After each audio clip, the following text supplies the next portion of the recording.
सामाजिक ऐसे के संबंध में यदि हम बांटे, सामाजिक निबंध को लेकर के, सामाजिक निबंध को लेकर के अगर हम ऐसे के रूप में दें तो 3 से 4 प्रश्न हमारा ऐसे का टॉपिक बनता है सामाजिक से जोड़कर। पहला तो एक तो हमारा बनता है क्या, शिक्षा,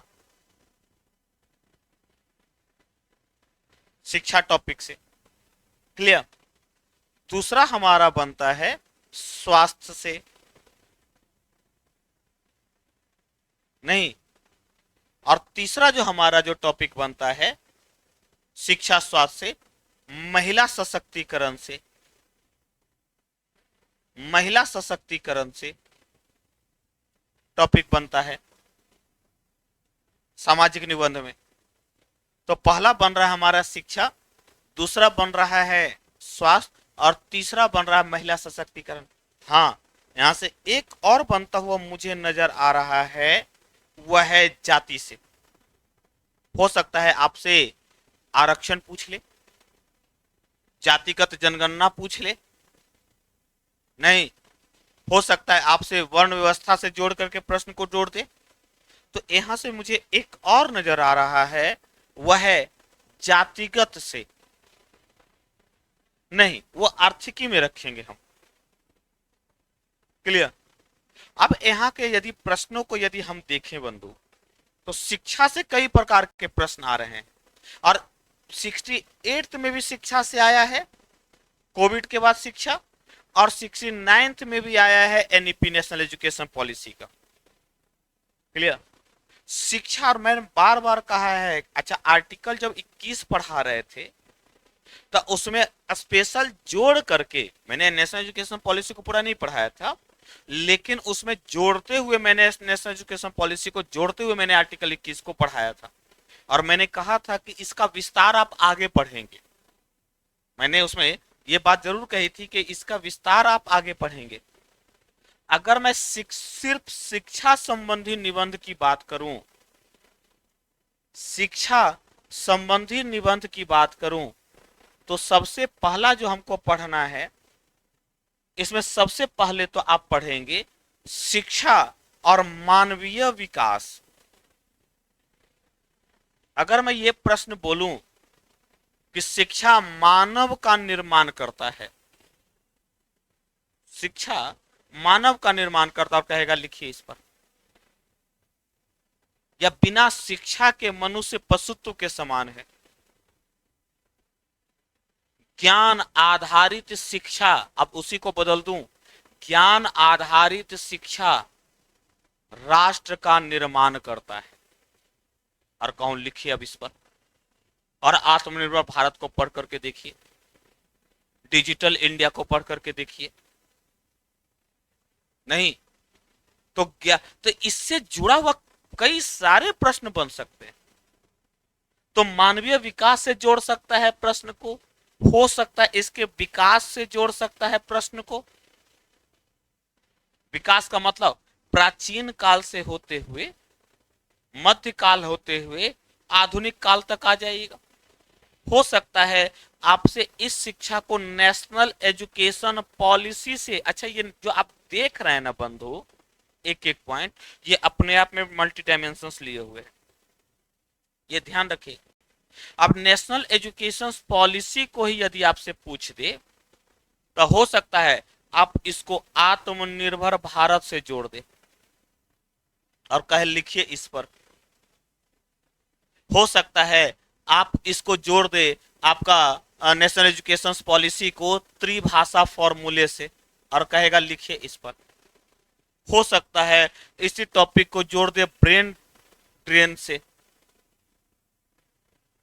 हो सकता है आपसे इसी टॉपिक को जोड़ दे मैकालेकरण से गांधीकरण की ओर, मैकालेकरण से गांधीकरण की ओर।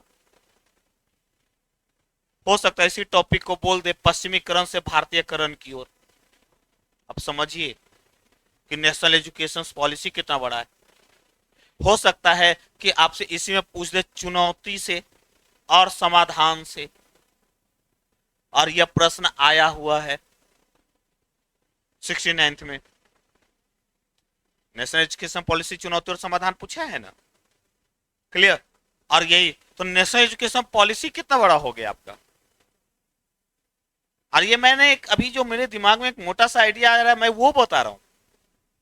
जैसे जैसे आप आगे बढ़ेंगे ना वैसे वैसे कई सारे और आते जाएंगे आपके समक्ष, उस समय और हम आगे चर्चा करेंगे। क्लियर।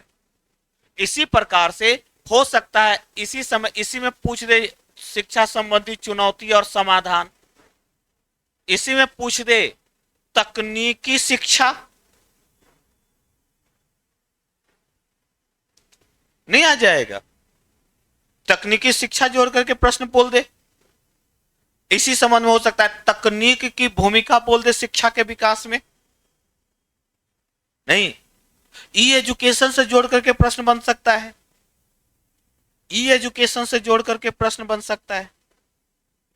समझिए बंधु, मैं सिर्फ शिक्षा की बात कर रहा हूं और शिक्षा से जुड़े हुए कितने ऐसे के पार्ट्स तैयार हो सकते हैं। बार बार ऐसे कहता है कि आप एक टॉपिक पढ़ते हैं, ऐसे की विशेषता है बंधु निबंध की कि कहता है कि एक टॉपिक जब आप पढ़ते हैं एक टॉपिक तो उस टॉपिक के तरफ चारों तरफ घूम जाइए, उसके विभिन्न आयामों को समझिए, वो कहना क्या चाहता है, इसका इम्पैक्ट क्या पड़ेगा, इसका ऐतिहासिक पहलू क्या रहा है, में क्या सुधार किया गया है, इसका मानव पर आर्थिकी पर क्या प्रभाव पड़ेगा, राष्ट्र पर क्या प्रभाव पड़ेगा। इसलिए ऐसे की विशेषता है कि एक केंद्र में रखिए और इसके चारों तरफ घूमने की कोशिश कीजिए। मैंने इसको केंद्र में रखा शिक्षा को और इसके चारों तरफ घूम करके देखिए तो कितने सारे प्रश्न बनते नजर आ रहे। हमने सिर्फ और सिर्फ 20 सेक्शंस को केंद्र में रखा है और 20 सेक्शन के चारों तरफ घूम गए। प्रश्न देख लीजिए। नहीं, सिर्फ हमने सामाजिक ऐसे को केंद्र में रखा है। सामाजिक ऐसे के चारों तरफ घूम जाइए, फिर देखिए हमने सिर्फ और सिर्फ शिक्षा को केंद्र में रखा है और केंद्र के चारों तरफ घूम जाइए, फिर देखिए।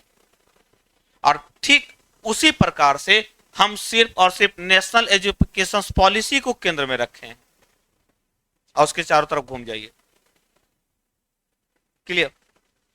याद रखिएगा ऐसे की विशेषता यहीं से क्रिएट होती है और यही अगर इसको कवर कर लिया ना तो लगभग सारा पार्ट्स कंप्लीट हो जाता है। ध्यान रखिएगा। इसीलिए तो सामाजिक ऐसे अगर मैं बात करूं सामाजिक निबंध पर, तो सामाजिक निबंध पर शिक्षा संबंधी ऐसे का प्रश्न एक मोटा मोटी समझ में आ गया। यदि शिक्षा से प्रश्न पूछेगा तो किस रूप में बन सकता है प्रश्न, मैं ये नहीं कह रहा कि यही है। इसके अतिरिक्त जैसे जैसे हम आगे बढ़ते चले जाएंगे हो सकता है उस दौरान कई प्रकार के ऐसे बनेंगे। अब जैसे मैं एक उदाहरण दे देता हूं, मैं बार बार एक कहता हूं कि ऐसे जब भी पूछा जाएगा, ध्यान रखिएगा ऐसे की विशेषता, जब भी पूछा जाता है तो दो स्वरूपों में ऐसे पूछा जाएगा। हमेशा जब भी पूछा जाएगा तो उसका स्वरूप दो होगा बंधु, दो स्वरूप होगा ऐसे का। ठीक है। पहला जो स्वरूप होगा वह स्ट्रेट फॉरवर्ड स्वरूप होगा। पहला जो स्वरूप होगा वह स्ट्रेट फॉरवर्ड होगा। स्ट्रेट फॉरवर्ड का मतलब है जैसे कोविड के बाद शिक्षा, जैसे नेशनल एजुकेशन पॉलिसी शिक्षा चुनौती और समाधान, आत्म नेशनल एजुकेशन पॉलिसी और आत्मनिर्भर भारत। कहीं दिमाग नहीं लगाना है। ई एजुकेशन का विस्तार और बदलता तकनीक या बढ़ता तकनीक, कहीं दिमाग लगाने नहीं है। इस प्रकार का प्रश्न आपको कहीं प्रॉब्लम क्रिएट नहीं करेगा। क्लियर। ये आप आसानी से लिख देंगे। कृषि पर जलवायु परिवर्तन का प्रभाव, कहीं दिमाग नहीं लगाना है। आपके पास डाटा अच्छा अवेलेबल है, लिख लेंगे। कैसे लिखेंगे मैं आगे चर्चा करूंगा। क्लियर। लेकिन स्ट्रेट फॉरवर्ड क्वेश्चंस आपको प्रॉब्लम्स क्रिएट नहीं करेगा, ये ध्यान रखिएगा। प्रॉब्लम्स क्रिएट करेगा कोटेशन के रूप में दिया हुआ प्रश्न, इसी प्रश्न को कोटेशन के रूप में दे देगा। ध्यान रखिएगा, जब कोटेशन के रूप में अगर प्रश्न दे दिया बंधु, तब लगेगा कि मैं शुरुआत क्या करूं। जैसे मैंने अभी कहा ना, शिक्षा अगर यही प्रश्न दे दे, शिक्षा मानवीय विकास का आधार है, आप कहेगा लिखिए तो, इस पर एक चुनौती नहीं आ जाएगी? नहीं। या मैं यही कहूं, ज्ञान आधारित शिक्षा ही समाज का निर्माण करता है, समाज का निर्माण करता है। तो आपको लगेगा ये कहां से आ गया प्रश्न? स्ट्रेट फॉरवर्ड प्रश्न में आपको कहीं प्रॉब्लम्स नहीं, क्योंकि आप पढ़ते आ रहे हैं। प्रश्न आपको चुनौती आपको कहां है, तो इस रूप में। इसी प्रश्न को ये नहीं बोल सकता है त्रिभाषा फॉर्मूला, नेशनल एजुकेशन पॉलिसी, त्रिभाषा फॉर्मूला या सूत्र राष्ट्रीय एकीकरण की दिशा में सार्थक पहल है। क्लियर? आप कहेगा लिखिए इस पर। यह समझ में आ रहा है कि त्रिभाषा क्या कहता है ना? लेकिन यह कह रहा है कि त्रिभाषा फॉर्मूला राष्ट्रीय एकीकरण की दिशा में एक सार्थक पहल है। अब इस पर लिखिए, क्योंकि ऐसे में ऐसा नहीं है कि आप कुछ भी लिख दीजिएगा, जो टॉपिक पूछा जाएगा उसी के इर्द गिर्द बना रहना है और उसके विभिन्न डायमेंशंस को रखते हुए।